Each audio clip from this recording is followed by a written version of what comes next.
Makaraang manalasa ng Bagyong Tino at Juan sa bansa, patuloy pa rin ang hanay ng kapulisan sa pag-antabay sa mga naapektuhang lugar sa bansa.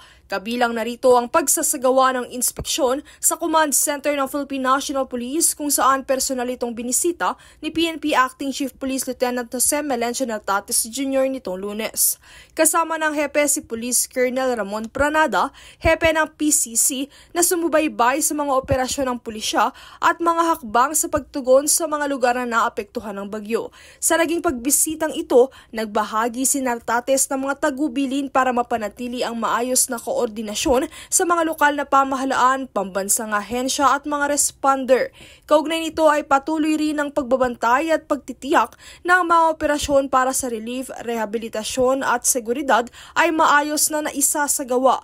Bukod dito ay tuloy-tuloy rin ang 24/7 operation ng Command Center, gayon din ang pakikipag-ugnayan ng mga field unit upang tiyaking makabalik ng ligtas ang mga evacuee sa kanilang mga tahanan. Samantala nitong Lunes rin ay natalakay sa regular press briefing ang ilang security measures bilang paghahanda sa magaganap na religious rally. Dahil dito nakatakdang mag-deploy ng 15,000 personnel ang PNP para sa 3 araw na rally ng Iglesia ni Cristo sa Rizal Park mula November 16 hanggang 18. Ang deployment ay tututok sa mga lugar sa Maynila, gayon din sa EDSA Shrine, People Power Monument, House of Representatives sa Quezon City at Senado sa Pasay City.